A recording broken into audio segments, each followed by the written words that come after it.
Here we go.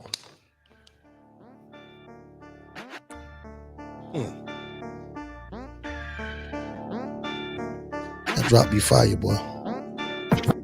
Open your ears and listen, direction for your ambitions. New narrative, it's the community coalition. Drumel, Corey, and Dory here for the intervention. We've been letting it slide for too long. Hell not, no more slipping. Unity in the communities. That's how we rise up. Empowerment to self. So wise up. No more fighting as individuals. We municipal. Change the forecast. This the podcast to listen to. You got a vision. We got a vision. Let's make it visible. Say we got to fight for our rights. Well, then enlist me. All bite, no bark. Real talk 360. Yo, talk. I think I'm gonna play this down the road while I'm driving. Yeah. Get you going in the morning. Can I just get that sent to me? Yeah, you can, man. You know what I'm saying? You can download that. You know. Apple Music, Google Play. Yeah. Man, I should have had my coffee this morning. I just went through 2 cups. I got to get me a coffee maker. Can't do that coffee like that. Yes, sir. Yo, how y'all doing today? My name is Jamel Lyde, and this is Real Talk 360. 360, yes, sir. Today we got a special guest. We're going to get round to you. Right in front of me on my left. Oh, man. Straight out of Hartsville, South Carolina, country boy. The Ville, that's right. Tell these people who you are, man. Man, my name is Will Robinson, man. Some call me pastor, some call me Will, some call me bishop. But hey, I'm just a man, just trying to be the man sitting next to the man, trying to empower the other man. I am my people's keeper, man. Yes, glad to be here on Real Talk 360 with my boy, my family. Whatever happened to? Yeah, buddy. Am I my brother's? Come on, I am my brother's keeper. I am my brother's keeper. That's right. Yes, sir. It became my people's That's keeper. what happened. I had to put your drop in there. I like it. To my left, right in front of me. Yes, sir. Tell them where you from, son. Tell them what your name is. What's up, man? I'm Andrew, aka Coach Bethay, Coach Drew, whatever you want to call me, man. I'm from Florence, South Carolina. I'm just happy to be here, man. I just ready to hear some inspiring words today. Just trying to educate our kids, educate the community, man. And once again, man, I'm just happy to be here, man, on another Saturday. God bless me to wake up and be here right now. You winning. Yeah, I'm winning. We all winning. Yep. And then from the middle of the country. My. That's the middle of the country. They call that mid. I'm going to let you introduce the Midwest. Midwest. My homeboy. I'm going to let him introduce him and his wife and tell them what they do. Jamel. We go way back, man. We go way back. We are the owners and operators of Northern Star Mortuary. I am Scottie Hicks, and this is my wife of 28 years. Wow.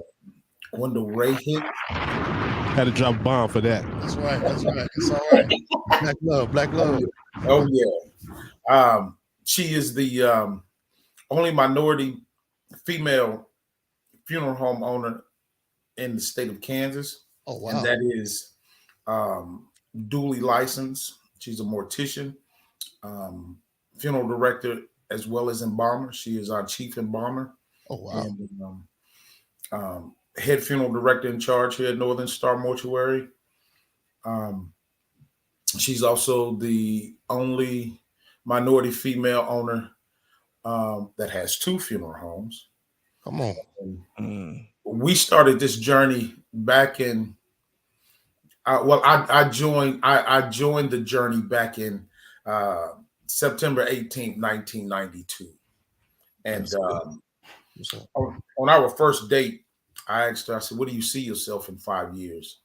And she took a deep breath. Now, keep in mind, this is a senior in high school. She took a deep breath, and she laid out this plan to become the first minority funeral homes in Manhattan, and her goal was to do that by the time she turned 32 years old. Oh, wow. So we started this journey, and 40 days before her 32nd birthday, she became the only minority female owner in the state of Kansas. That's big. That's super, man. That's awesome. Well, you go ahead and introduce yourself because I don't know what you're going to say now. What? I don't know what to say now. He done said it all. So, yeah, I'm Gwendolyn Hicks, born and raised in Manhattan, Kansas. And this journey was basically given to me. This vision was given to me at the age of 16. I was sitting in psychology class, my junior year in high school. I said, okay, Father, I have one more year. What are you going to have me to do? And he gave me the vision of ownership and was like the vision of the funeral industry. I said, okay, well, wait a minute, pause on that. Because dead people, I just wasn't right into, dead people. But the thing was, I'm the oldest out of 3. So my mother was the musician at the church, at our home church. So whenever a loved one, whenever we had a congregant pass away, I was always with my parents. And it got to the point where I was really scared of death. I didn't want to deal with it because at the age of 6, I had a very traumatic experience. I was at my great uncle's funeral back in, I think about 84, 85. And the old standard was to roll the casket to the front of the pew where the family sits. Everybody else gets the opportunity to walk around.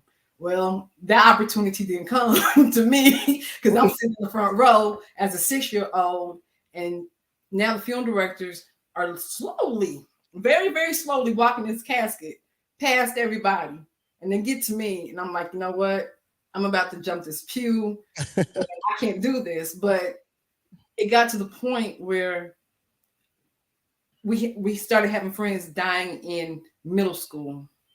Right. And, death was basically all around. And my junior year in high school, it was like, you know what? I've got one more year. What are you going to have me to do? Because I don't want to be out here lost. I need some direction. I need some kind of guidance. Don't get me wrong. I had very good discipline in the household. My mother was a music teacher. I come from a long line of educators. So it was just, what am I going to do with my life? Well, when I got my calling, it was, hey, the vision of ownership, the vision of the funeral industry. And my steps had already been ordered. It was for me to take it upon myself to go through that journey and get that training that I needed. So, yeah. It's good. That's good. Hey, we got to get some. Yes, sir. That's right. That's big stuff. Not just 1, but 2. That's big. Right. But I talked to Scottie a month ago. He sent me some videos. We seen some videos, and he was telling me about the experience that they get in the funeral home after the person died. Right. And which I never thought of that. I never thought of that. But then he was telling me about the things that come, especially, I don't want to take this, we stopped using the phrase black on black crime a while ago. We never said we'd never said. But it's still, we are still saying it, and we are still the ones that's dying and doing it to each other. Right. Senseless death in the Black community. Right. And one thing that he told me it was like, and I heard this too. After you die, you don't have to worry about what you did. After you die, you don't have to worry about what goes on after that. Right. You don't have to worry about the burden that it has on your family. Right. And what we're seeing now, and we've been saying it for a long time, if you're young, you're not worrying about what happened after death. That's right. You know what I'm saying? Yeah. Because in our community, I never wanted to talk about dying because I was thinking I was going to live forever. Right. You know what I mean? I'm probably going to be the last one to die. For the most part, nobody did. Yeah. So, and it was kind of scary. You know what I'm saying? Especially when you see a lot of funerals. But now when you look around, you see a lot of, in our community. As of last week, I said, I'm going to stop attacking what we call the oppressor. I'm gonna stop attacking him and build my people. Right. You know what I'm saying? Because what's been happening with us been happening for a long time. Right. And we always talk about it. we're always going to be considered something else besides the master race or something. But we're going to have to deal with that. We're going to have to deal with it, yeah. And build with that. Yeah. Oh, you like that? That was cool. I like that. We're going to deal with that and build with that. Yeah. I mean, and I think definitely we can, I mean, the responsibility, but the focus is not to continue to focus on the oppressor. Yeah. The oppressor planted the seed over us, that seed for us to be in this predicament that we're in, jealousy of hatred, division amongst ourselves, and how we feel about ourselves and how we feel about each other. And so I think the responsibility is now for us to take ownership of that in some type of way in order for us to live and stop dying. I mean, it is crazy for us to, like you said, continue to blame them while they're just sitting back and watching us, and we keep doing it to ourselves. And again, it sounds very idiotic for us to say, well, the white man, it's the system. No, my brother, it's you. No, think about what you're doing. What made you that angry that you wanted to kill him or to shoot her? What really? Come on, let's really think about that. Let's talk that out. What are you really saying that's really causing you to say, I want to take somebody else's life? Especially your own people's life. Right. And these days, as Scottie, I know y'all see it, they're dying younger and younger and younger. Mm-hmm. Yeah, and see that's actually a strategy, a technique to minimize your efforts to move forward. I give you something to point at and blame for your conditions. As long as you're focusing on someone else and pointing your fingers at someone else, you're wasting time analyzing the position you're in and trying to figure out solutions to get out of it. So, right. So it's a technique to keep you where you at. Here's something that I've started, a question I've asked, being that, Jamel, we're military brats. We understand the military, the post. Now, soldiers are doing 1 and 2 and 3, 4+ tours in war zones. And they're coming back and they're being diagnosed with PTSD. Our communities are war zones. Mm-hmm. I think a lot of what we are suffering from in our communities is post-traumatic stress syndrome. We, on top of that, not only from the violence, but the condition that the state, the city, the public, the culture put on us too, because we also suffering from post-traumatic slave syndrome. Right. So as long as we are looking at the man is the reason I'm here. Yeah. We'll never start talking about solutions to get out. Yeah. And that's a technique to keep you where you at. So it's designed. Mm-hmm. When you get to our part of life, see, I like to tell pastors that we're actually that part of Sunday services that's not preached about. We're that part of the fork in the road that never go, that the church never go down. Let me explain. Excuse me. Every church service, the basis of every church service is you're going to die. Get ready. Mm-hmm. That is the basis of every service. Get ready. Get ready. When you get to that die point in the conversation, the church goes in the direction of how to prepare your soul for your mansion.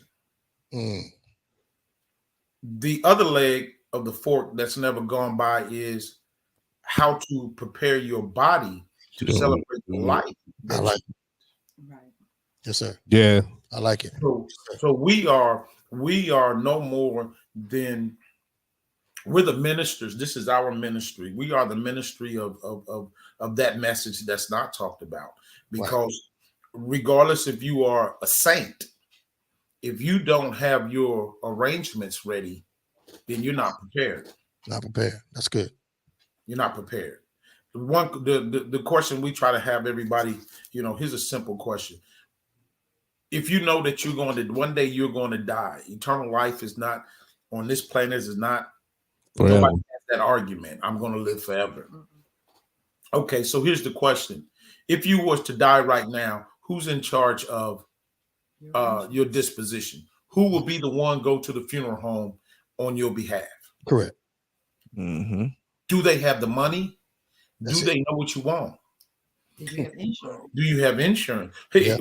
one thing a lot of families don't realize is that if you have several siblings, and we know of one of our colleagues that had the situation where two daughters was at disagreement as to what to do with mom, and mom was placed in a refrigerator for up to 3 years.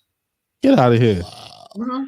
If you want to cremate and your brother wants to bury, and we, the funeral home, decides to pick a side, the other side now has grounds to sue because they are also the legal next to kin. Mm. So when you have that disagreement, what the funeral home, well, what we do is we stop. Y'all figure that out. Y'all got to come up with an agreement. Y'all got to come up with a decision and a direction to go in, and then we move forward. As long as y'all sitting here arguing, well, mama told me, and yada, yada, yada, y'all got to work that out. We're not going to move on that. Yeah. So with us not knowing, because we ever saw it come before us, is now a lot of people have what they call living wills. Mm-hmm. So at that time, you'll know what goes here and what goes there. Mm-hmm.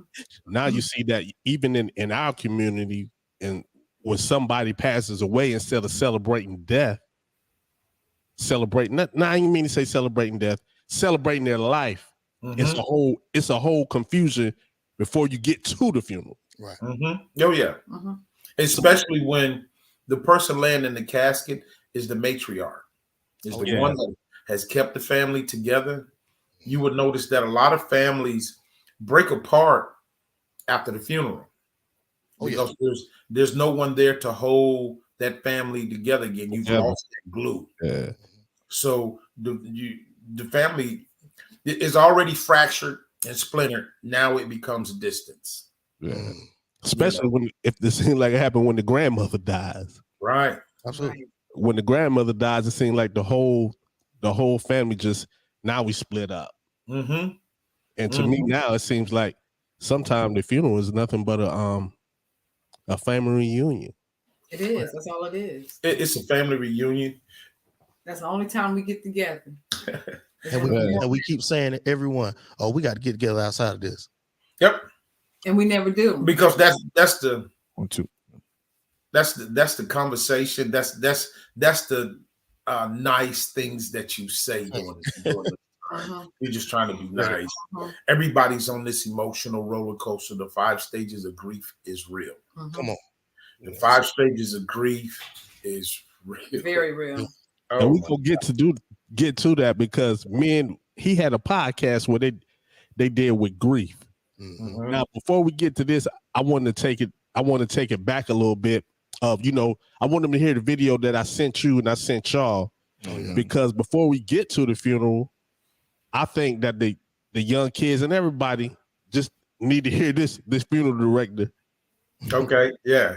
When he started talking, because he really impressed me. Mm-hmm. My name is Tyrone Muhammad. I'm a funeral director here in New Jersey, and I'm going to cut straight to the chase. I ain't going to sugarcoat nothing. I ain't going to give you a watered-down version. I ain't going to tell you something that's just popular. No, I'm going to give it to you real. If you ain't hear from nobody else that's telling you the realness, you ain't hear from nobody else. As a funeral director, you want to talk to those who just loving these brothers, these rappers. In fact, rappers such as Rick Ross, rappers such as Lil Wayne, those out there having you falling in love with that nonsense, having fallen in love with thinking that that's reality when they're talking about violence. But they living other than that. See, they walking around with bodyguards and etc. And they got you out here gang banging, got you out here shooting and killing one another. But listen, all that, the reality of it is when I see you. When I see you, it's over. It's over. Why? You're dead. You're gone. And you're dead because of foolishness, right? And you come in here all shot up, bullet holes everywhere. You've been to the medical examiner. The medical examiner butcher you up, chop you all up, gut you open, take all your heart, your organs, your liver, your kidneys, your intestines. They remove your brain, gut you out. Yep. Cut you out. And now what happens now? You leave off a cold environment there. You come to the funeral home. We put you on the cold embalming table. And while you're on that cold embalming table, we put cold embalming fluid in you, with cold water. See what I'm saying? And after all that, we watching your cold blood run down the tables. Why? Because you fell in love with a fantasy. You fell in love with something that wasn't even real. See, they got you buying their products, and they not even living that. Right. They not even living that lifestyle. So they got you all thinking that that's real. No, that ain't real. Real is when your mother is before me. Real is when your mother can't afford to pay for your funeral. That's real it. is when I got to patch up those bullet wounds on you. See, that's real. See, that's real. See, Rick Ross ain't here to pay for your funeral. Rick Ross, Lil Wayne and them ain't here to help your mother buy a casket, to put you on the ground. No, it's your poor mother. See what I'm saying? I'm sick of it, man. Ain't no damn outcry. Ain't nobody fed up. Ain't nobody care about you. Your homies don't give a damn about you. Why is that? Yeah, they homies on the street. But when it's time to come in here to pay that bill, ain't nobody in here with your mother. Your mother in here by herself, putting her little. And I've heard you say that, Scotty. Yes. Let me tell you something. Out of all the funerals we've done, where there have been whatever on the street, your reputation. I think I've actually seen 2 funerals that the squad has actually come in and stuck their hand in their pocket, and I got piles of cash on the table. Wow. And then when you're on the street, you walk around with a knot, but all your money is stashed. Right. Your closest homeboy don't even know where your stash is because you don't trust it. Come on. You don't even, your mama don't even know where it is because you don't trust her. And now she's here, got to put together out of all your squad, everybody in your squad, everybody at the trap house, got to put together a GoFundMe page. Right. Or try to have a fish fry. And I'm here to tell you that takes care of direct cremation. That means that you come in matter of fact, that means that once the police finish gathering up the evidence out of the crime scene is wrapped up and sent to the coroner's office. The coroner's office is going to gut you like a fish. Anybody your spinal cord. Anybody that has ever pulled a fish out the water and took the hook out of his mouth and cleaned it and gutted it, that's what the coroner's going to have. Every organ in you will be taken out. Your brain will be extracted from your skull. Hold on. Wow. Hold on. I heard her explain this. I want Miss Hicks. Yes, explain that how you explain that on that video. You ready? You ready? When the police finished with you, I'm bring it back. They then gutted you, took your organs and things like that, and they drop them off at Northern Star. Okay. So what happens next? What happens next is you are brought in a body bag. So I'm gonna lay you on my embalming table and take you out of this body bag. I'm going to assess the bullet holes, what trauma you have, and then I'm gonna wash you down. After I wash you down completely with soap and water, I'm now gonna take my scissors. I'm gonna cut the incision where the medical examiner has already sutured you up. I'm gonna fillet you open. I'm gonna open you up. She said fillet. Fillet. Yeah. So it's real talk. So I'm gonna open you up, and your organs are in what we call a red biohazard bag. Okay, so I've got all your guts and your brains and everything in this biohazard bag. And I'm going to pull it out from your body. Okay. And as I open it up, I can see your liver, I can see everything. And now I've got to transfer these organs, what we call viscera. They're called viscera in the scientific word, but the organs are now transferred into what we call a visceral pail.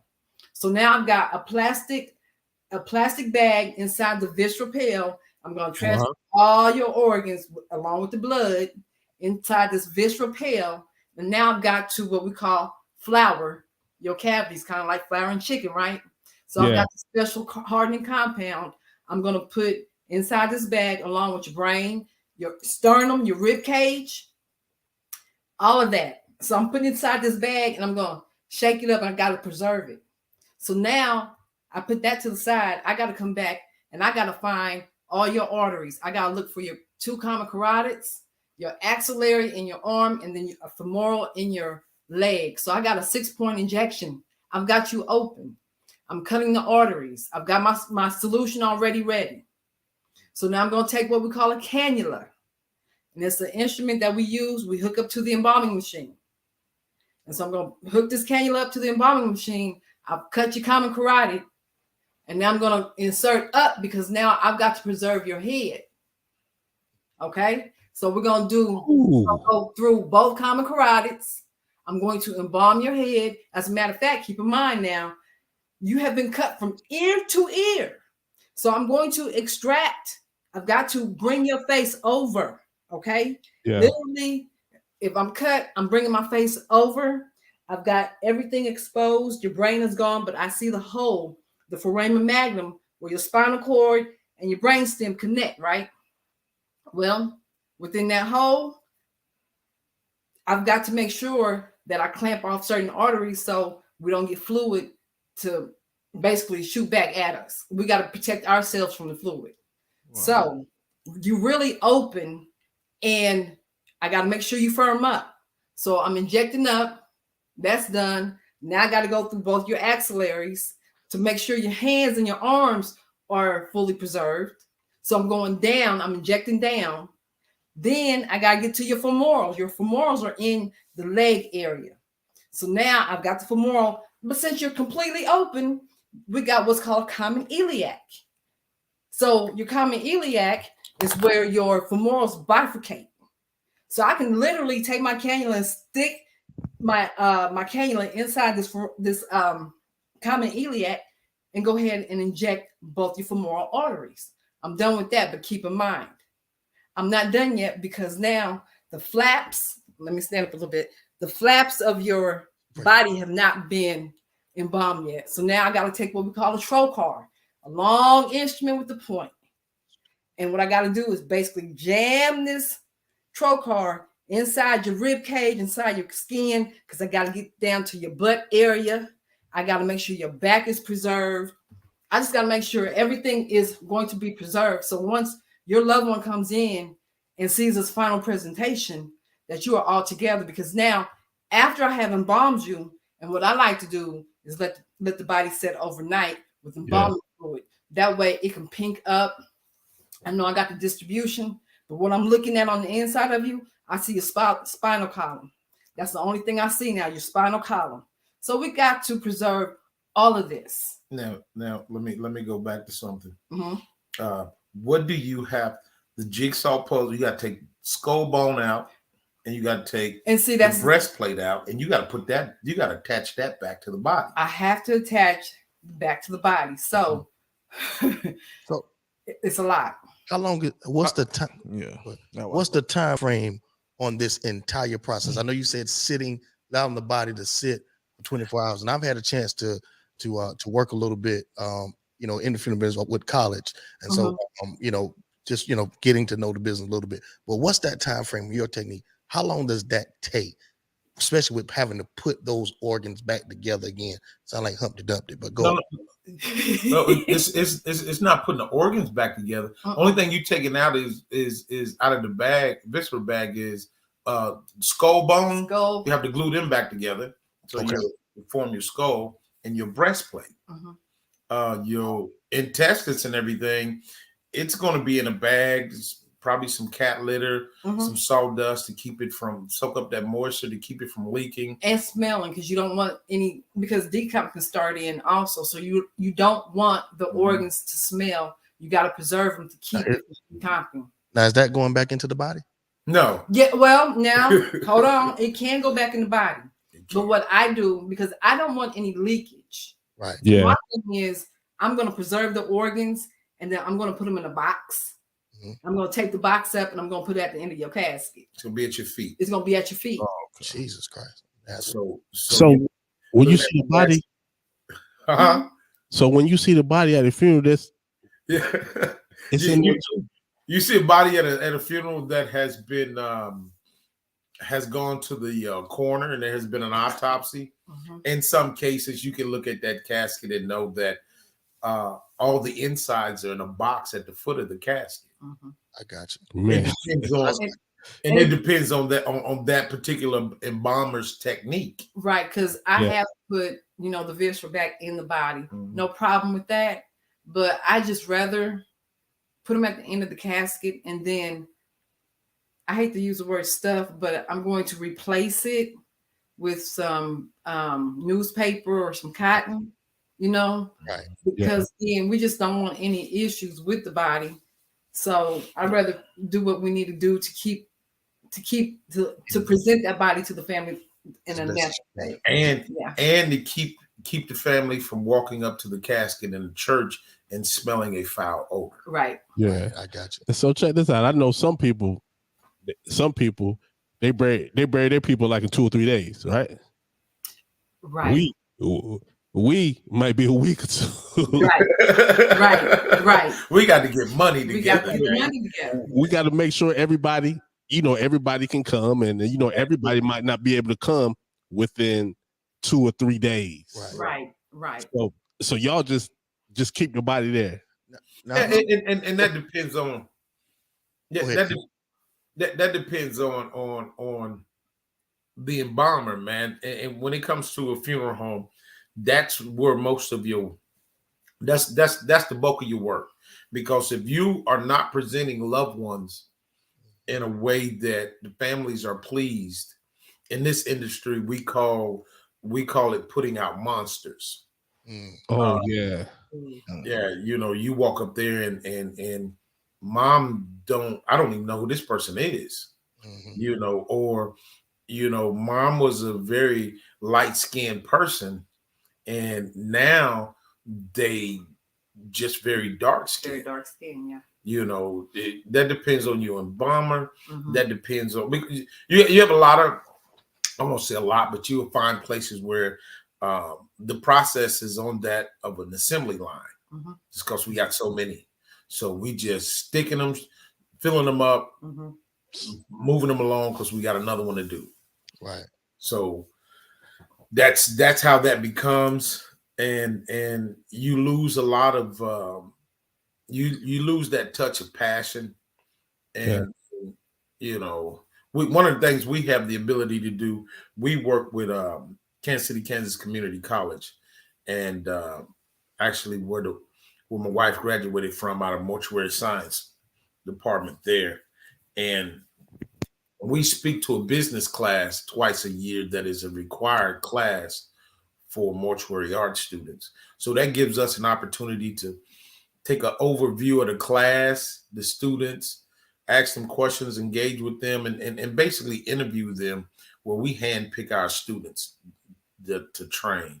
One of the things that we're looking for is those who are passionate about it, and we bypass those who are just looking to make money. Can I got a question I want to ask to both of y'all. Do you have something you want to say, Drew? I mean, I just got one question. So when y'all doing these procedures, when they bring the body and all this, the organs are out, is that for what I'm trying to say? Do y'all do that? That's just for cases where people get shot and the cops, have you do all what they got to do. Do y'all also have to do that, like for a regular funeral, natural cause funeral? Do y'all take the guts and do all that stuff also, or it's different? It's different because you have to keep in mind, when it comes to homicide, suicide, any suspicious death, that's where the coroner's going to call the inquest to do the autopsy. So now we got the medical examiner involved, where they're doing the autopsy on a gunshot victim or suicide victim, suspicious death. So that's where that particular procedure comes in with the autopsy. Now, if a person passes away of a natural death, cancer, kidney disease, anything like that, then that's where we don't need the coroner. We don't need the autopsy. Okay. However, now keep in mind anything like that. We don't need the coroner. We don't need the autopsy. Okay. However, okay. However, what was I gonna say? Okay. So, however, with a natural case, the family, now keep in mind, some families may say, well, hey, it was a suspicious death. We don't know what our loved one died of. Okay, you can have a private autopsy done, but that's going to cost you between $3,000 to $5,000. Right. Okay. So, I mean, if the coroner is going to call the inquest into the death, let the medical examiner handle it. And if it's not necessary, then don't do it. Don't do it. Don't do it. Another thing, and it may be off topic, but if you all are a organ donor, that's just as much work that we have to do on that end as well. So it's like having an autopsy case, but when you're a donor, they extract your long bones from your arms, your legs, they skin your back. So I mean, there's another topic there too, y'all. I got it, and I'm gonna come to that. I'm gonna come straight to that. But I want to look at this, right? Okay, y'all as two African Americans in the business that y'all in, especially you, Scottie. When you see just outrageous numbers of Black African Americans coming to the Northern Star Mortuary, explain to me how you feel as a Black man when you keep seeing these young brothers coming here. Just their life is just you waste. I ain't gonna say you wasted your life, but your life could have lasted longer. It had more meaning to it. But you see, only thing you see is I'm burying my people and burying my people, burying my people. How does that make you feel? To bury my people, the young people, the senseless violence. Yeah, I mean, Jamel, we ran around the block together. Yeah. We got some stories I don't care to talk about right now in the presence of my wife, but they are there's a whole lot of reason that go into why we in the state we in now. Whole lot of reasons, whole lot of factors. You can't take no sermon out there on the streets and talk to the young men in the streets because they done heard all of it. They're not trying to hear. One of the things that we do is, okay, let's try a different approach. Moms, you got the little knuckleheads that you're trying to keep out of the streets. Young people you're trying to keep out of the streets, even the ones who are in the streets. It's not a one size fit all, but it's something that can make some type of an impact. Say it, brother. Say it. That is, come to the funeral home. If you told a pistol, you ain't afraid to shoot, you ain't afraid to kill, yada yada yada. You know what being about that life brings? It brings death. Come on. You are a deliverer of death. So everybody who around you that are capable, they also capable of delivering it to you. Okay. You ain't scared of anything. You hardcore. Come sit down and pick out your casket. Right. Come sit down and tell me who you want to eulogize over your funeral. Come and sit down and really have the thought who you want as your pallbearers. Right. What do you want people to say about you? What are your accolades? What do you want to be celebrated? This is your last party. Everybody out there that's about that life, they love the party. This is your last party, and you are the theme of the show. Now we have to dress you up. Now come and tell us what do you want to be dressed in? Where do you want to lay in the cemetery? Underneath the tree, or you want to be over there by the bushes, or you want to be on the mantle in an urn, or do you want somebody to ride down the streets, ride down the block, roll the window out, and spread your ashes down the block? Right. What do you want? What do you want? Getting a person in that chair and thinking about those particular things, the impact that it has the power to have is if we can't do business, we can agree to disagree, but we don't have to go to war. Yeah. Because I can't work with you. I'm cool with that. And I don't want to say I can't work with you and then go lay in this casket that I done picked out. Yeah. I'm not in a hurry to get there. No, sir.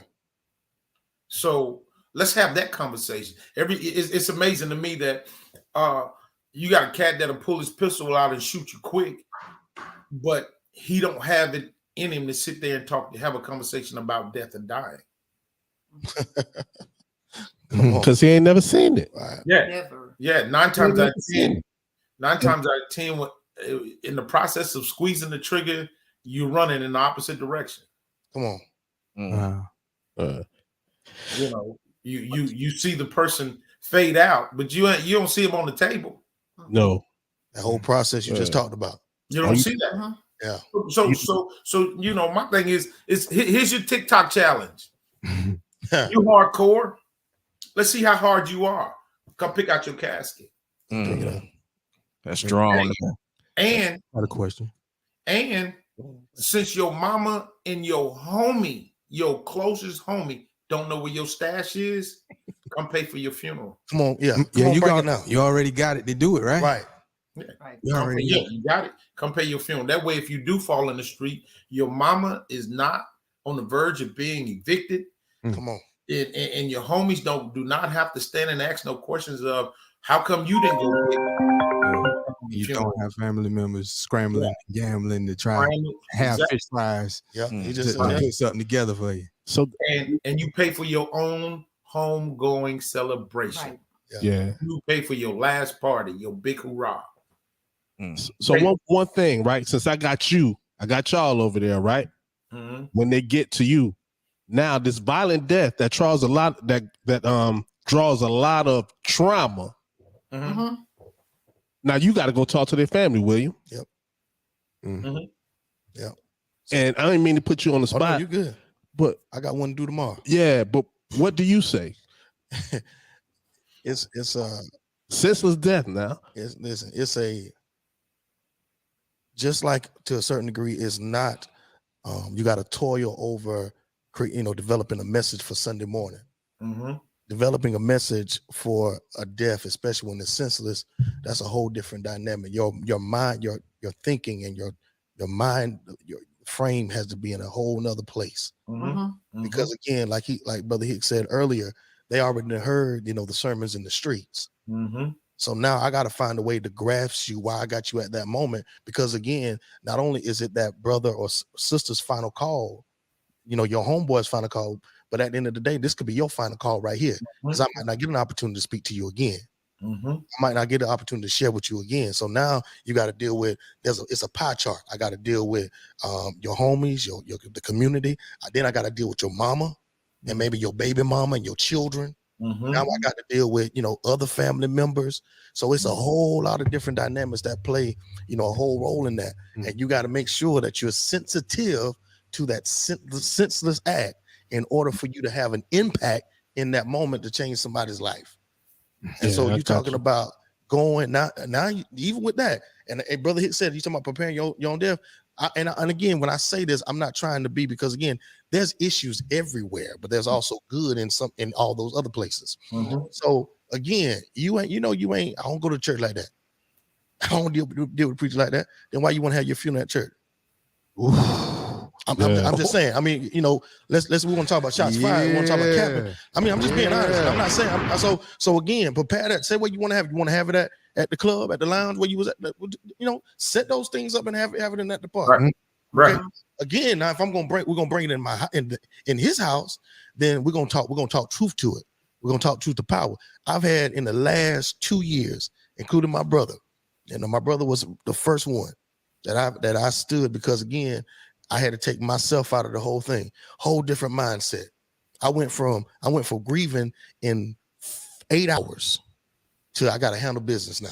Mm-hmm. And Brother Hicks, as he was talking to my mom and my daddy can't do it. They grown. My mom and my daddy is the ones that I saw take care of us. Mm-hmm. I saw handle the business. But now their youngest son has been taken away by one bullet in the back of the head. Wow. And now the oldest son, got to sit here and I got to look at them, and I look at a grown man now, a man who I've seen never barely cry, break down and cry because he cannot see his son because the crime scene.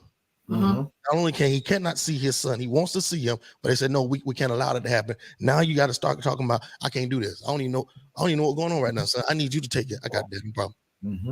So now I got to handle all of this business. I got now not only handling the funeral now, you got to also handle the talking to the detectives. They got to come up and come to the house, talk about the incident, talk about what happened. So you're dealing with all of that stuff, and you're dealing with all the other people coming around, asking certain questions and all of that. It's all those dynamics that play in the part. And again, if you ain't prepared, if you ain't ready for it, you know what I'm saying, you'll lose your mind. But see, here's another dynamic that is surfacing, and it doesn't matter if you got the means to pay for it or not. After the police leave the family's house, the police come to the funeral home, and the police tells the funeral home that, hey, like they told us, once the community finds out where this young man is laying, don't be surprised if they come by and bust out all of the windows. Okay, we need to know the route to the church, to the cemetery that you're on. We are going to be in heavy presence because the noise on the street is not over. So now you're in a funeral in a church where everybody is strapped up like the cat crash test dummy. Come on, what? Everybody's strapped up. You got police, you got undercover, you got all on the route, all in the church, and now you have this element. They're at the cemetery waiting on They're at the cemetery, and see, we a mom and pop shop. I have my wife here. I have my daughters here. My grandkids are here, and I don't claim no set. So why am I in the middle of any set beefing? Come on, right. Wow. So the only choice you leave me is now I got to tell the family, you must now find another funeral home to perform these services because Northern Star Mortuary will not provide services for you. We find the situation to be too dangerous. Right. Now you have my other colleagues in this industry telling you the same thing. And the only thing you can say is, hey, I'm prepared. I got the money. Nobody wants your money because don't nobody want the violence that come along with it. Right. Wow. Exactly. Now what do you do? Yeah. And watch this, Brother Hicks. I didn't even add to that. I literally had to add security. Exactly. Even though no affiliation at all. I'm talking about, everybody knows good whatever community, whatever the case was, you got to call, call and hey, Will, man, we want to call you because they're talking about maybe possibly the funeral because he wasn't the only one that was killed in that shooting. And so I'm like, what you mean? We're not expecting any violence to be, brought to this church or nothing like that. So I literally had to hire 5 officers to be on guard. And see, that's them that tell you, I don't want to be buried in no church. I don't care nothing about the church. They also don't care nothing about shooting it up. Right. All right. Right. So now, like I'm saying, now we back to this point where, okay, now you have no one that will bury your loved one. Right. Now what do you do? What do you do? Cremation. That's it. That's all you got is cremation. That's all you got. Direct we know you're not finna go shoot up the coroner's office, so we're gonna call the coroner's office when the coroner's office tell us they're ready for Mr. Smith is ready to be transferred. We're gonna transfer Mr. Smith from the coroner's office to the cremation. Direct cremation. He's not even coming to our facility. Past the funeral home. Yep. Not going straight to the cremation. And the next time you see your loved one, Mr. Smith, he will be in a box.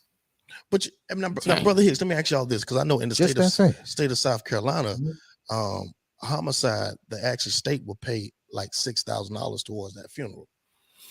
Now, I don't know how it works in Kansas, but just listening to that, just hear that now.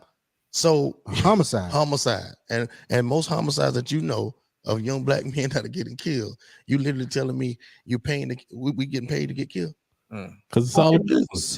Here's the thing. with that, that's called crimes victims. So in the state of Kansas, it's only $5,000. So that's $5,000 for the funeral and for the burial. That's not enough to cover for the funeral and the burial. Right, because that's So the $5,000, what we tell our families is, hey, y'all gonna have to pay up front and then have crime victims reimburse y'all, because I'm not waiting 6 months to get paid. Come on. And see, another thing with crimes victims, Nah. it only pays out if you are the victim of a crime. Right. You wasn't participating in the crime. You cannot have a felony. You can't have a felony. You got to be an innocent bystander. Yeah, felon. We have most people don't know that you can't even get life insurance policy if you got a felony. Right. Shut up. Oh, you can't get life insurance. Whoa. Wow. That's new. That's big. That's a whole nother topic. Right. Oh, yeah. So you better hope. You better hope grandma or mama had got that $10,000 policy on you when you was a baby. 10,000 may not be enough to cover it. You're right. Yeah, we don't wait on crimes victim for the 6 months or longer for crimes victim, because we don't own a casket company. Right. The ones that own the casket company, hey, they like the mob. You got your product, pay me. Pay me. Right. If family don't pay you, pay me. Pay me, right. Or else the next family, that's what the families don't realize. The family that walks through the door behind you is affected by your non-payment, because now they can't get a casket on consignment. Now they have to pay up front for their casket. Right. Because now the casket company is telling us, no, we'll bring you a casket, but we're not taking it off the truck until we get paid, until we get a check, and then call it in, verified, the whole nine. So that's how you affect the family behind you. Wow. So we need our money up front so we can pay our vendors. So a lot of our vendors are like us. They're mom and pops. They need to be paid. So you don't die for free. You don't die for free. That's the business side of it. That's a good one. But at the same time, you don't live for free either. No. Yes, sir. Yes, sir. There's a cost to it. It's all that's crazy. But that absence is there though, and they might have said, like, if I'm here, I'm gone. Right. I ain't right. I can't take it with me. Yeah. No matter. That's so selfish. It is. It is. What you're telling me is that there's nobody behind that you love enough to want to take care of them. Right. Yeah. But see, we never learned that. We never learned that. And our race is such a struggle. It was such a struggle. It was such a struggle to live for now, so you couldn't see down the line. You know what I'm saying? It's like when I'm gone, thinking I could tell you, like, man, I could tell you back on the time when I thought the whole world was about me, all about being in the street. It was just about me. Oh my God. That the stupidest. Now I look back, the stupidest thing that I used to do. I was like, oh, yo, I'm gonna live and die from this. Yo, this is what I'm gonna do. You know what I'm saying? Ain't nobody taking nothing from me. I'm gonna die for this. And I look at that stuff now, I'll be like, God damn. What you got me thinking? I'm like, yeah. But if I would have died right then, I didn't know the burden that I would have left on my mother. Yeah. Right. Now I'm telling you, my burden is check this out. I'm in Kansas, but my family's in South Carolina. So now, if I didn't have the policy, you know what I'm saying? Right. Nobody knew where the bread was at. Right. You know what I'm saying? You'd think my future was in my front pocket when you stopped me. You know what I mean? So now you have the burden of my parents and my grandfather. I know my granddad would have made a way, but still the burden to get my body from Kansas South Carolina, all the way back to South Carolina. Now see, let me stop you right there. Yeah. And let me stop you right there, y'all, because families do not understand that when it comes to shipping a loved one from one state to another, you have the funeral home. We are called the forwarding funeral home.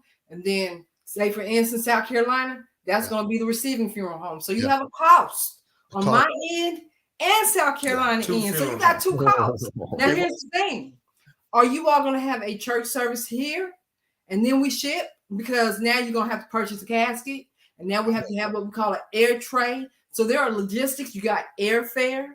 Or are we just going to embalm the loved one, go ahead and ship in a combination unit, and y'all pick the casket on that end, and then have the service, or you're gonna cremate on that end, or you're gonna bury on that end. So there's a lot of logistics when it comes to you gotta put this. You gotta put You gotta put this last hurrah together. There's a lot of logistics here. This your last party. Don't you want it to be a bang? Right. This is your last party. And see, Jamel, what you was talking about that what you would die for. Yeah. You know, this is what I look at, man. All of the big time people in those positions when we were out there in the late 80s and 90s, we don't talk about them now. We don't glorify them now. No. Interesting. Come on, Hicks. We don't glorify them now. Right. And nobody in the streets are telling their story, you know, Big Rob that ran the block 1992. Who's talking about him? Come on. Yeah. And he could be at the cemetery. How many times you pass by there and you see a group at the cemetery at his headstone? Come on. So, you know, this ideal of being that hood legend, you know, it's all a fairy tale. It's not even real. Honestly. But you know, to a young man, 17, 18, 19. See, I had Scottie and them, they was good. I had good friends before I got to the street. Right. You know what I'm saying? I had good, wholesome friends. You know, we got in this, we got into that, but we was friends.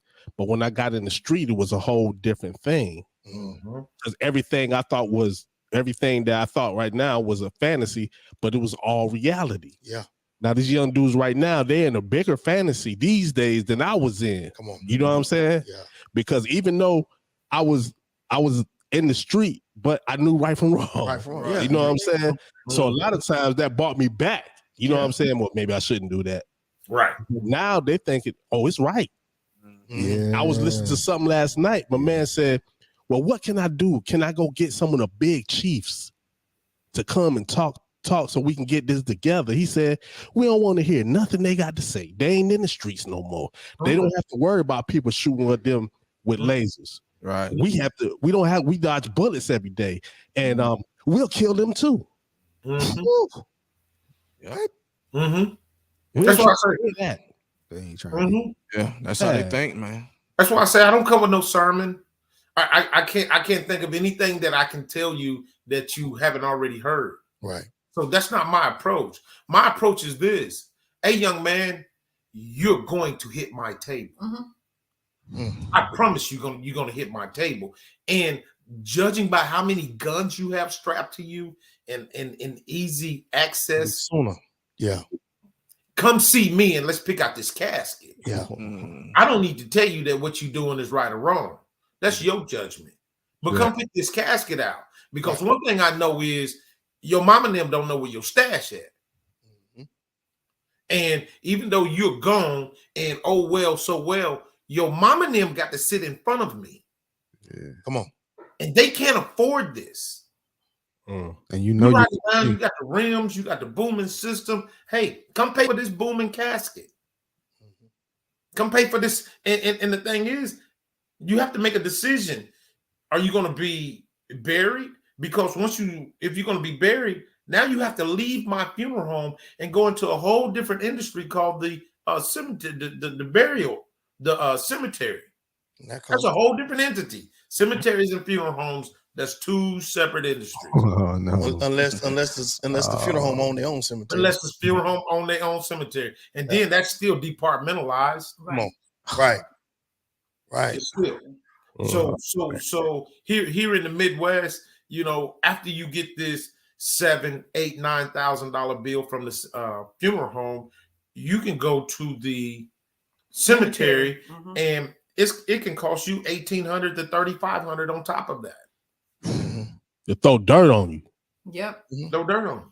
Yeah, because that's your tradition to be buried. Yeah. What? And that's just the bare minimum, right? A basis, right? Because let's start talking about the people that want to splurge and want to add these amount of cars and these amount of flowers. I want to do this big for him.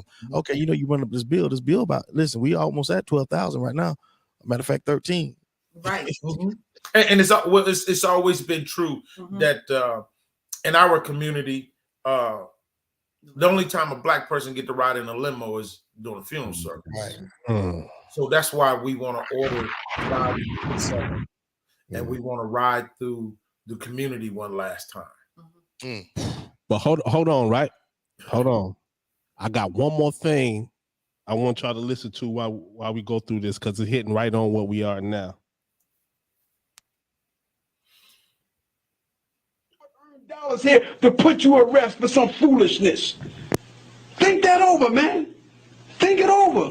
I mean, I don't know nobody that want to rush to a grave. I just can't even see somebody trying to rush to get into a casket. To be down for what, man? Think that over.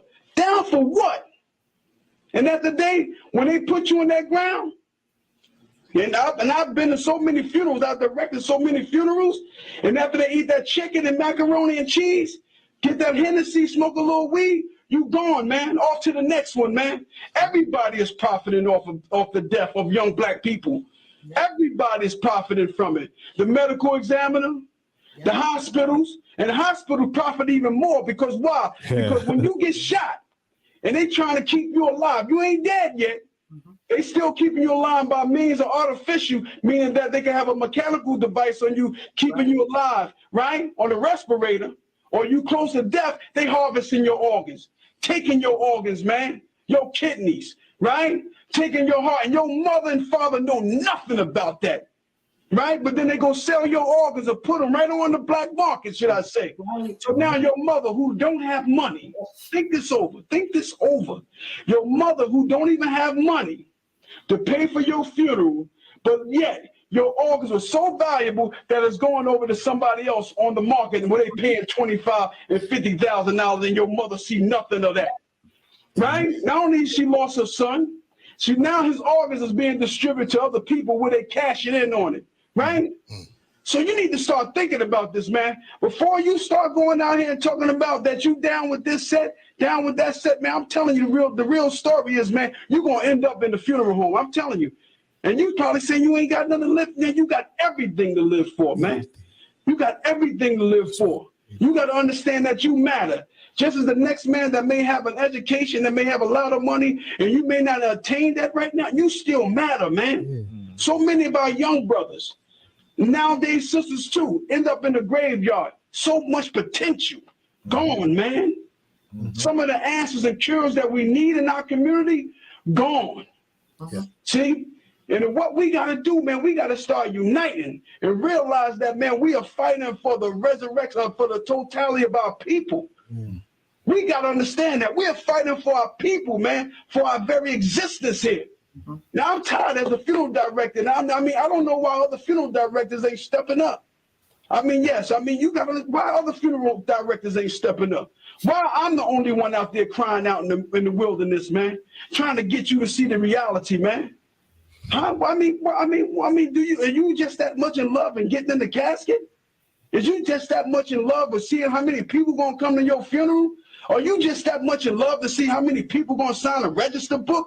Are you that much just in love to see how your prayer card and your program is? You must be a damn fool. You gotta be a fool, man. Because once you in that casket, you ain't getting out of it. It's done. Game over. So what we gonna start doing? And we out in the It's over. It's over. Here's the question: are we killing each other in our community any more than we already have been? I think nowadays it's just more of it is seen on social media because everybody got sensationalized. So we're the only ones that have black on black crime. There's no white on white crime. There's no Asian on Asian crime. It's always just black on black crime. But that's a psychological tactic, just like when you play the cop killing the black person, killing the unarmed black man in a loop on TV for 2-3 weeks straight. You know, we're gonna watch you kneel on this. We're gonna play the whole full 8 minutes of you kneeling on his neck. We're gonna show you over and over again the moment the gunshot started. with the cops standing outside the window of the car and your hands up. We're just going to show that over and over and over again. Right. And, you know, so that's psychological, you know, black on black crime. If you think about it, crime is happens to people by where you at? Nine times out of 10 by somebody they know, Yeah, by their family, by somebody that lives up the street from them, right around the corner from them. Boom.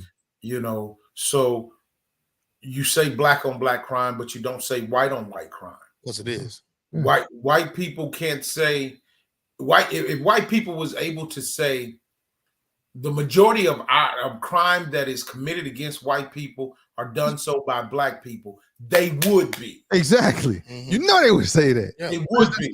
Yeah.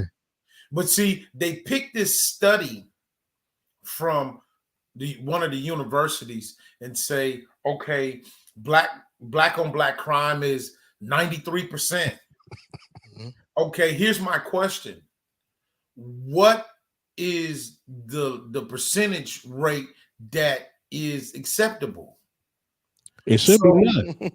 Yeah, but if the person want to say, well, it should be 60 or it should be 50 or it should be 40. Well, I tell the white person that is quick to point out our numbers that same study, if you keep reading, says that white folks is 87% white on white crime. Right. Yeah. I got it right here in front of me. Right. So if you're saying it should be below this number here, you're not below that number, but we are the only ones you point at. All of that's psychological. Yeah. Yes, sir. And psychological war. Yeah. And if you look at it like this too, most of the African American, the black neighborhoods has a more high poverty level. Yeah, you know what I'm saying? Yeah, poverty. It's like rats in a box. Yeah, you put enough food in the box, everybody gonna get along. Yeah. You start limiting the food you put in the box, the rats are gonna start fighting each other. Yeah. And you call that like proximity. You know, you could say black on black crime, but maybe for 5 or 10 miles, only thing I see is black people. Right. Black people ain't going in droves to the other side of town, right? Breaking in the houses and all of that. We wouldn't even get there because the police job is to protect their property. That's right. Come on. That's right. So as long as we are practicing, and I call it practicing, if you rob a poor person, you ain't doing nothing but practicing. Yeah, right. That's audition. I mean, what are you about to steal that's gonna get you any further than you are when you live next door to the person you stole? How much of a come up is that? Not much. So, but I don't have no sermon for that.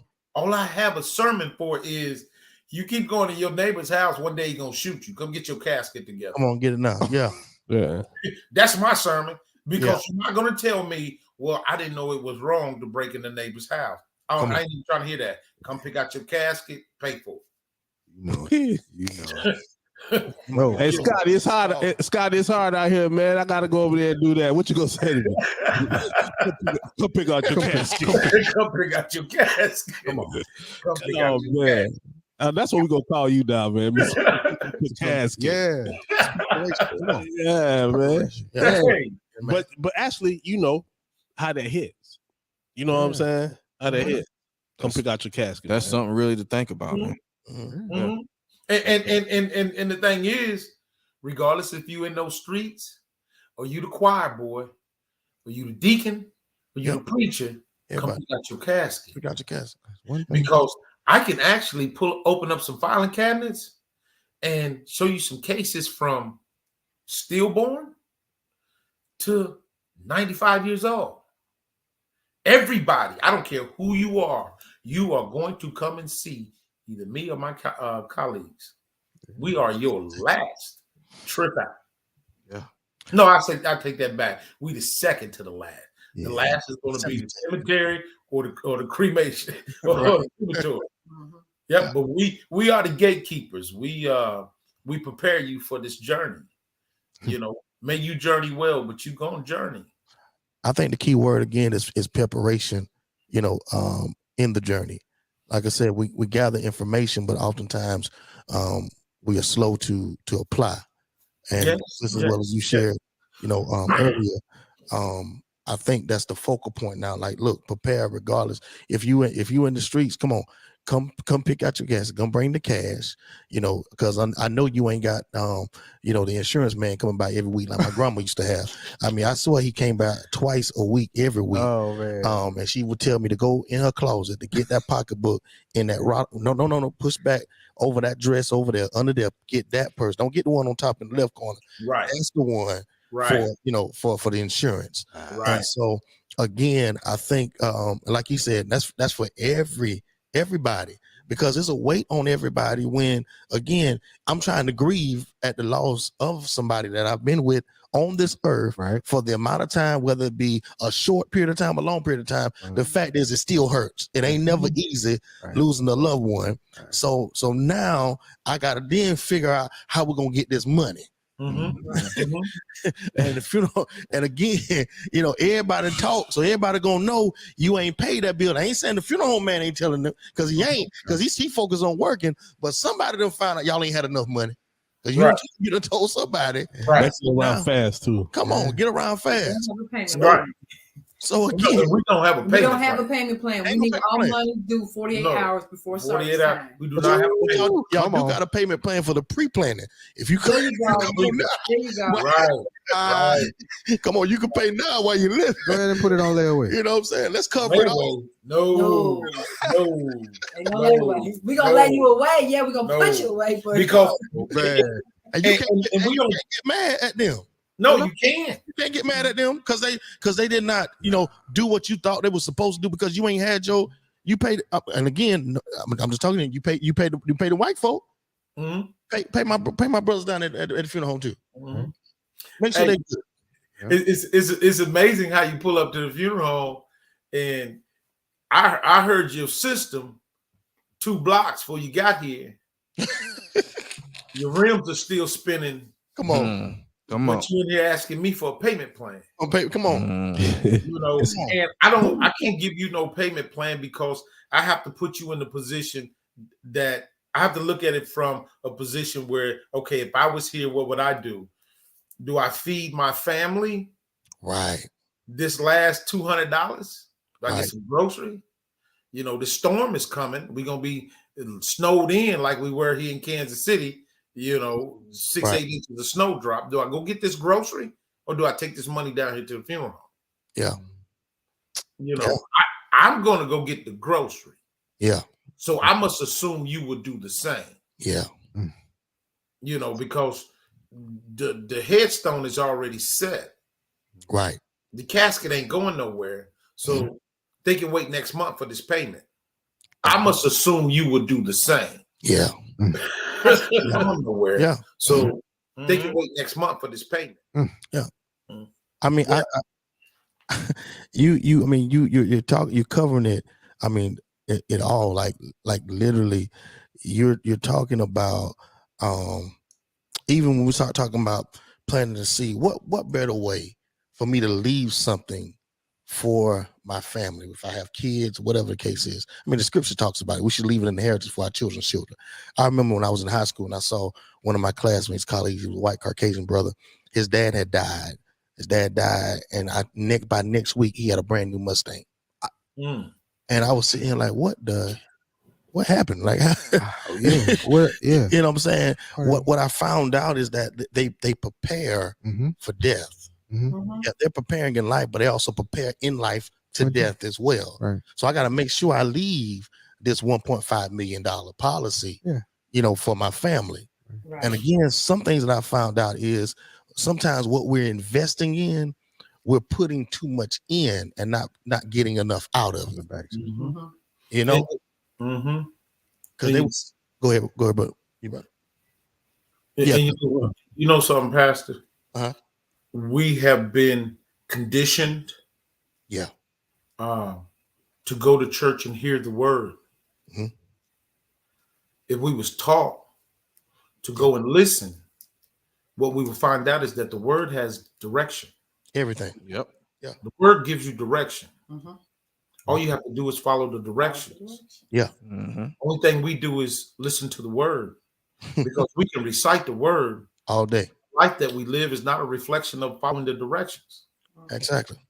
You know, one of the frustrations I have is when a pastor accompanies a family to the funeral home and then asks the funeral home for a discount. Oh, what? And it's like, Pastor, how come you have not had me in your church to put in front of your entire congregation all of these different policies? I'm not beholden to any insurance. Right. And the insurance companies know, hey, I put in front of my families what, a choice. And because I leave the power of the spending power in the hands of the consumer. This is your money. Don't let me tell you how to spend your money. Just let me give you some options. Let me show you what you can do. Right. So, pastors, bring me into your funeral home, into your church, because one of the things this does is it keeps your congregation from coming to you, the pastor, and asking for help for funeral service. And we know, and I understand the church said we're not a lending institution, but pastor, if the church won't lend your own congregant money to pay for this funeral service, why are you asking me to do it? Absolutely. Now, again, hey, bro, you right on in this direction over here, and I'm not just saying this to sound good, but I guess a lot of times that's why I get shunned upon at times, because that's what I teach as relates to preparation and preparing. Like, look, we're gonna give you the information, but we're gonna have these people come, and you can either make a choice of what particular policy that's going to be beneficial to you. And I prefer, if you don't have enough, I prefer you to choose this policy that's going to take care of all your funeral expenses. Right. Yeah. And everything else from there. It's been a whole different dynamic with changing perspective. Again, you like you said, they want to hear the words, they want to hear the hoop. I need some yelling in my life. Well, you've been yelled at too long. Yeah. You need to listen to what the scripture is saying. Right. The scripture is telling you how to actually financially plan for your future right here. He's telling you that if I give you these 5 months, if I give you, what are you going to do with it? Even if I give you 1, what are you going to do with it? I don't need you to bury it, but I need for you to take it and invest it and put it in something that's going to allow it to mature and to multiply. So again, I'm at this place. I don't know about too many others. I'm at this place. If they're not doing that, again, I want my people to be better. I want my people to come up. You understand what I'm saying? And so we can do it together. One thing that I've known from them, you listen, if they're gonna support each other regardless. And one thing I know about their churches have some of their clauses where they will pay for a percentage of life insurance policy for their members. So the church will get a portion and their family will get another portion. Now, one thing I'm not going to do, now I'll see what I can do to assist, because at the end of the day, I believe everybody need a helping hand. But when I know it's a continuous habitual thing, no, you got a problem. We need to sit down and talk. Well, yeah, there's a problem with personal responsibility then. Right. So we're going to sit down and talk, and we're going to point you in the right direction. Okay, that's what we're going to do. All right. So when we start talking about responsibility, then we start talking about on the forefront of, now we got to make sure that we put we're gonna teach it, we're gonna talk about it. I'm incorporating in my sermons. Right. You understand what I'm saying? In the message, that way that you can understand, and we got somebody that can come. I got too many agents that reach out to me on a day-to-day basis saying, hey, Pastor, you got any people that I can talk to that needs life insurance? Because those things are important. It ain't good enough for grandma to just be prepared. Right. Like I said, my grandma had her stuff laid out to the T. Right. She made sure she paid the matriarch. You understand what I'm saying? She made sure everybody had a policy. I'm talking about from the children to the grandchildren. Then in the same retrospect, she made sure again that the funeral, like they said, all the purpose, the pastor was picked out, the funeral outline was already written out. Where she was going to be buried by, who she was going to be buried by, all of that stuff was already pointed out. And then again, I'm talking about 2 weeks before she actually transitioned. She writes a letter. Spiritually, I just got this sense about certain things that some people, I believe, just kind of know. There's a sense of a feeling, of urge. But she was on that couch. I mean, for a couple of weeks, she didn't talk. She didn't say anything. But on this particular one day I went by there, she was on the couch. She had papers and bills on the couch, and she was just quiet, putting things to the side. I was saying she was putting things in order. Mm-hmm. She wrote this letter, and she wrote it. And I'm talking about, teacher, to my dear children and grandchildren and great grandchildren. I love y'all so much. Wow. I'm getting ready to leave, and I want you all to make sure that you all stay together. I've broken down this policy at my funerals. I did all of this, and I got this amount left. She said, there's another policy, whatever that amount is, I want y'all to make sure y'all split it. I don't care if it's 10 cents. Y'all better split that down to the last penny. You take care of yourselves, and hopefully I'll see you again. Miss she was my name, man. She good. Yes, ma'am. We called her the Queen Bee, Dorothy Lee McCoy. Yes, sir. She continued. She was the matriarch throughout, still making sure everything is done. Our thing is, man, we have to have the conversation. Yeah. If it ain't nothing but go home and gather your family around and actually sit down and have a conversation about this. Yeah. Because it's going to hit every household. Right. Death, we clean up after death. We come in behind death and get a celebration together on a life well lived. Have the conversation. Yeah. And after you have the conversation, you have to put action in motion. That's it. Action in motion. You have to. We could sit here and talk about it forever. That's one of the reasons why whenever you see something, especially that plagues our neighborhood, we always want to sit down and have a conversation, but we never get up and put action in motion. Come on. It is your actions that testify either for or against your word. Before I can call your word a lie, I must first get confirmation from your action. So you have to put action in motion. Now that we talking only brings about an awareness. That's it. Now, and within that awareness, you come up with solutions and directions. It's not a one size fit all. It's making change. Make a change. If one solution changes one person, then it's successful. Come up with another one and keep going. Keep going. And we have to. That's all we're trying to do is bring this to the forefront, bring it to the table, bring it to the discussion, because we have so many families that come and sit down before us when they need our services, and it is just overwhelming for them to take care or try to even wrap their mind around the business side in the midst of grieving, because you have some people that sit at the other end of the table and the only look they have on their face is trying to figure out how they're going to make it to tomorrow, with the person in the back no longer making the decisions. Yeah.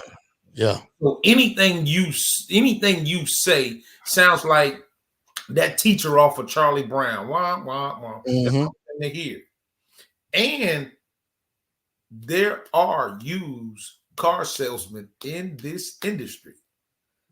Every funeral director you see in front of them not looking after your best interest, do not have any compassion, have an attitude that's void of any compassion for what you're going through. Right. We have a thing here at Northern Star. I tell my people, hey, you got a knucklehead you dealing with at the house. I understand that. I got kids of my own. You and your spouse bumping heads. Oh Lord, do I understand that? I'm married to an alpha female and she's married to an alpha male. And, compromise is the best. Real talk. Sometimes compromise come hidden in the form of, we're gonna do this my way. So I understand. So if you are dealing with any of those things, please let me know. That way I can put somebody else in front of this family, because this family is trying to pick out a casket for a loved one, and they are not trying to hear nothing about what you're going through. Mm-hmm.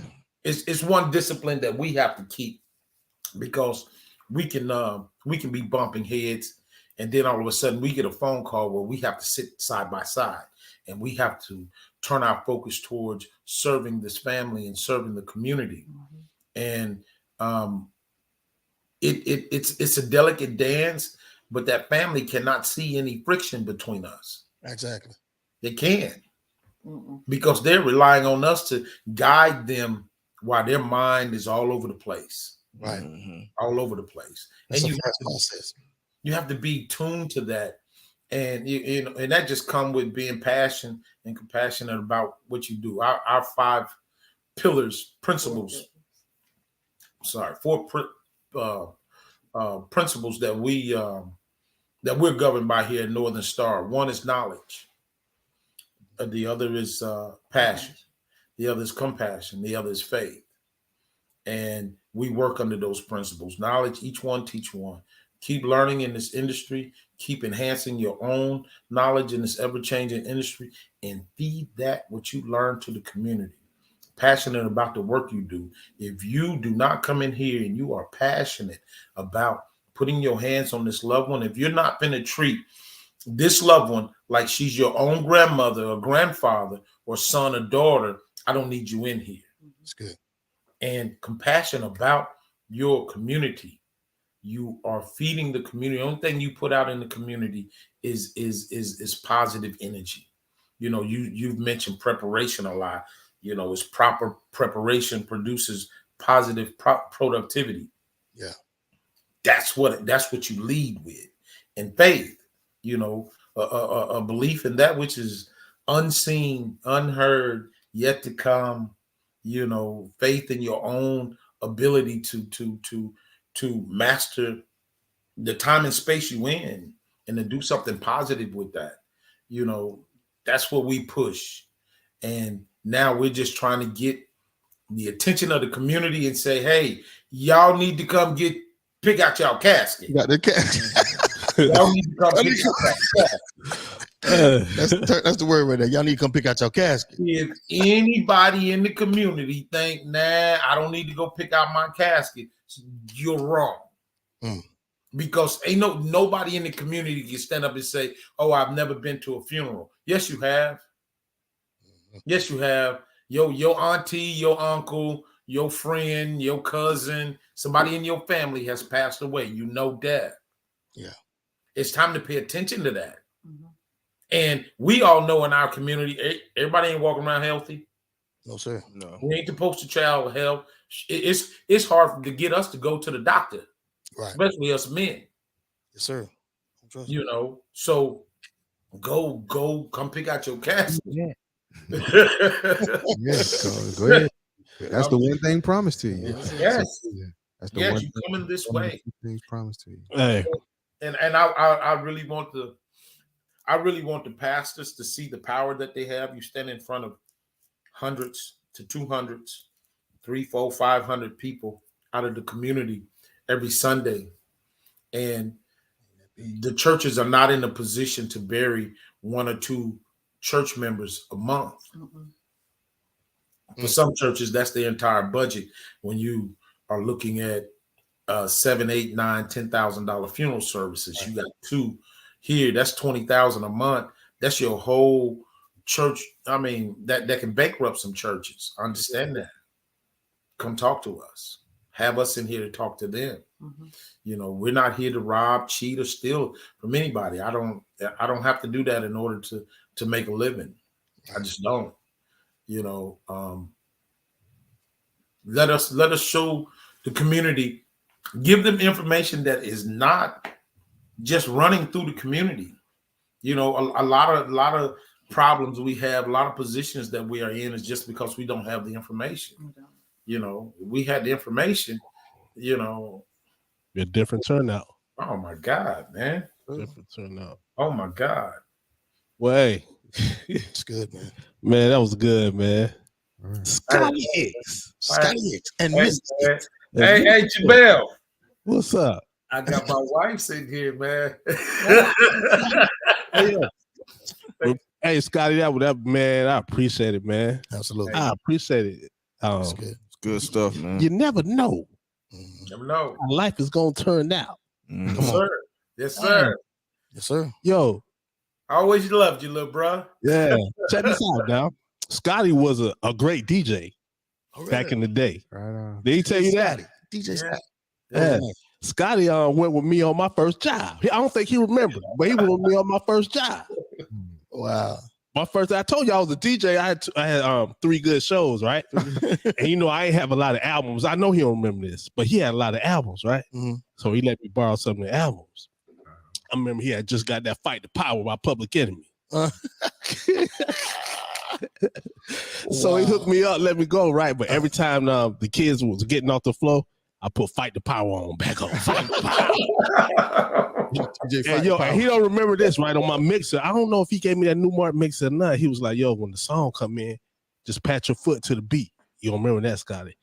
And that's how when your foot pat with the beat that's about to come on, that's how you blend Transition. in. Yeah. Yeah.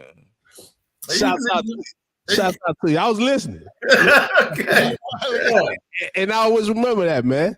Straight up. Man. Hey, Hey, yo. man, we had fun, brother. We really did. Hey, and y'all the young we was in high school. He was big. Oh, wow. Strumped on straight up. Hey, ain't want to mess with him. He had the man. juice. He had the juice. Yeah, huh? hey, yo. I think I was the youngest one in the crew. All them was big, man. You know what I'm saying? Yeah. I ain't had to worry about nothing. Yeah. I ain't never started nothing. Mhm. The only thing is when they got into it, I was with the other dudes, I was always the smallest person. Yeah. Hey, but I had that kryptonite at the house, man. Oh, yeah. Called a full-time father. And Oh, man. Yo. We ain't going to that house too much. Really? Oh, his father wasn't having it, man. Hey, if Scotty got a beating, y'all was gonna get a beating too, man. We ain't going Hey, you know not? No, you can't act up over there. We'll go over here to Mac's house. Max live in the other house. Scotty in my house, man. That's what we need, though. But yo, look at him now. Yeah, that's what we need. Yeah. That's Scotty Jr. right there. Yeah. That's what we need. Yeah. You know, We know not to act up nowhere near Scotty house, man. Straight up. Yeah, you end up with my father, man. Spending your whole day sitting there listening to one of them 2-hour lectures, you know, on how important it is for you to be a black man. You know? That's it. Yeah. But we're gonna wrap this up, man. You I started enjoyed out, this. man. Hey, man, you started out Strong. yeah, man. But you know, there's so many things we could talk about. Just going into things that we talked about right now. Man, there's a part 2 to this. Yeah, so we're gonna have to call you back, man. Hey, anytime, man. Anytime. Yeah, and I just like to thank you, man. Salute. Thank you, Chief. Yeah, And Queen. Thank you, Chief. yeah. Queen. Both of them. Hey, man, Appreciate y'all. yeah. We're gonna have to make a clip of what she put down. I don't know no people in Kansas. Stand up, I man. like what she said. I ain't got no room to stand up. Let me show you how you fillet Yeah. open. Let me show you how you fillet. I had some people in Kansas. I said, I know. Hey, y'all going over there to Northern Star. Northern Yeah. Yes, sir. Come pick out. Married to the Undertaker. Go to Northern Star. Come pick out your casket. Yeah. Yeah. Yeah, that's gonna stick with me right there. Come pick up. That's strong, man. Hey, that's what you tell the kids that we can tell the kids at Go your on, school. go ahead, Yeah, go go on. ahead. Keep Go on doing down that. We'll Go pick out your pick out your casket. Keep backing up. Go pick your casket out, man. Why don't you go out there next week and pick out your casket? Well, you need to go pick out your casket right now, boy. Yeah. Straight up. That's heavy. That's strong right there. Well, hey, man, we out of here. Anytime y'all want to come back, well, I'll probably be calling, but anytime y'all want to come back, man, you're always welcome over here. Absolutely. Thank you. We out of here. Yes, sir. All right. Bless. Right. That was right. That was right. I like that. I really like Open your ears and listen. Direction for your ambitions. New narrative. This the community coalition. Drumel, Corey, and Dory here for the intervention. We've been letting it slide for too long. Here on not no more slipping. Unity in our communities is how we rise up. Empowerment to self. Knowledge as well. Let's wise up. No more fighting as individuals. We municipal. Change the podcast. It's a podcast to listen to. You got a vision. We got a vision. Let's make it visible.